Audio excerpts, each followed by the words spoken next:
vai certamente melhorar a sua performance, a sua memória. Meu entrevistado de hoje é Laí Ribeiro. Laí Ribeiro é médico cardiologista e um escritor que já tem 11 best-sellers lançados no Brasil e vários no exterior. Laí, você trouxe a neurolinguística para o Brasil. Agora, antes de a gente começar a falar sobre memória, explica o que é essa palavra comprida aqui pra gente, tá bom? Neurolinguística é uma disciplina que nasceu nos Estados Unidos em 1975, na Universidade de Santa Cruz, na Califórnia, onde dois indivíduos, um analista e matemático e um linguista, se juntaram e fizeram uma analogia entre o computador e o cérebro humano. O computador tem um hardware e tem um software.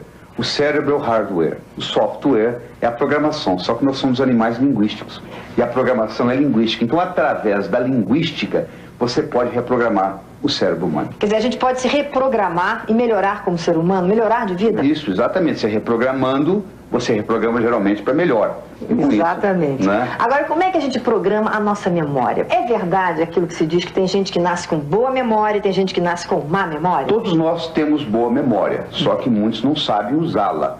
Se você tem um aparelho extremamente sofisticado, você não sabe como ligá-lo, é como se você não tivesse, não faz diferença nenhuma.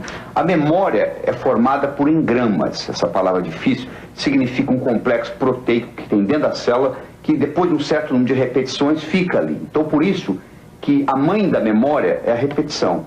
Então você tem que repetir várias vezes. Tanto é que a psicologia moderna mostra que se você repetir um comportamento 21 vezes, ele passa para a sua memória celular, ele vira um hábito.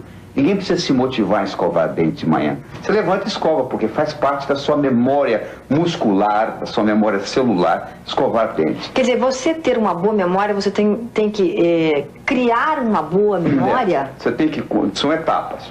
Primeiro, você tem que estar motivado para aquele tipo de informação. Você geralmente guarda aquilo que você está interessado. Você pega uma criança de 5 anos de idade, ela consegue, às vezes, cantar a música favorita dela. Por quê? Porque ela está interessada naquela música. Então, a primeira coisa que existe é a motivação. O cérebro não consegue, Márcia, guardar tudo. Não dá para guardar tudo. Você tem que limitar o número de informações. E como é que você limita? Através do seu interesse. Então, você fica mais motivado numa coisa. Então, a primeira coisa é a motivação. A segunda coisa das pessoas que têm, entre aspas, boa memória, elas são capazes de usar mnemônicos, são artifícios. Por exemplo, se eu disser para você, 30 dias tem abril, junho, setembro, novembro. De 28 só a 1, todos os mais 31, eu acabei de dar para você todos os números de dias dos meses do ano.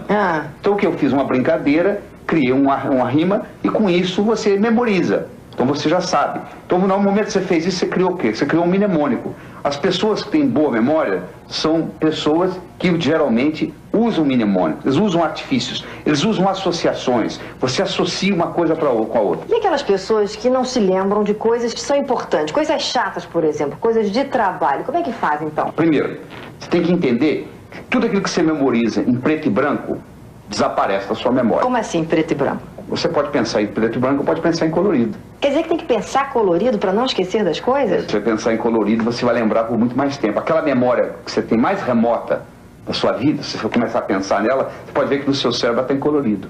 Por isso que ela ficou.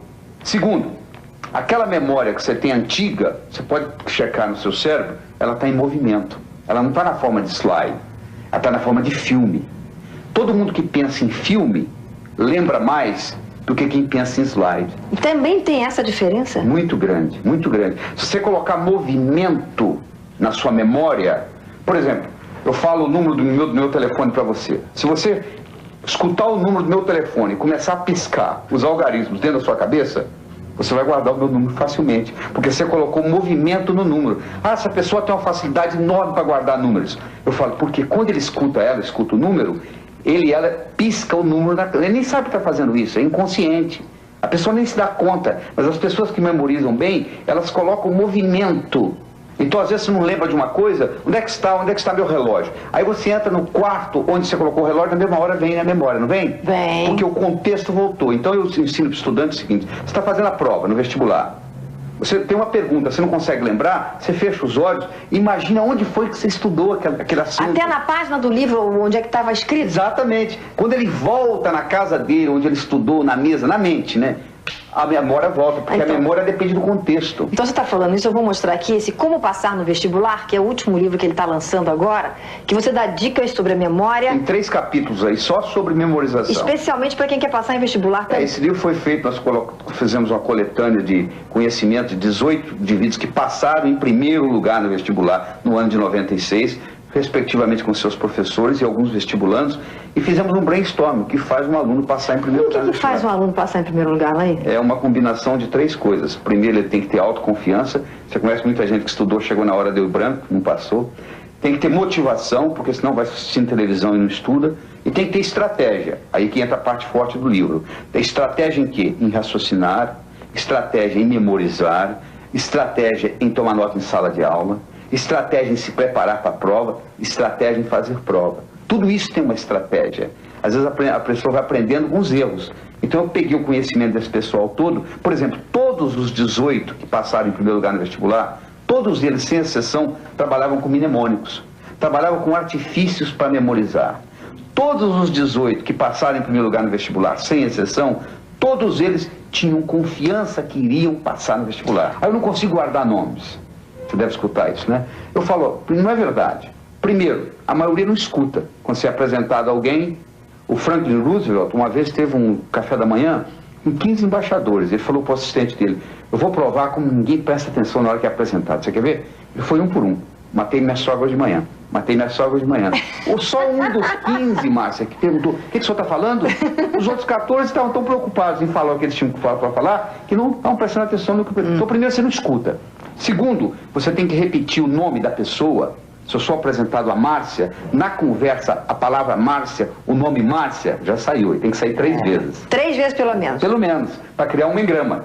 E terceiro, eu tenho que fazer associações, quer dizer, eu tenho que associar com a outra Márcia que eu conheço, você entendeu? Para poder criar a associação no cérebro. Nós aprendemos através da associação. Tudo que você aprender de novo, você vai aprendendo associando com aquilo que você já tem no cérebro e vai criando essa ponte.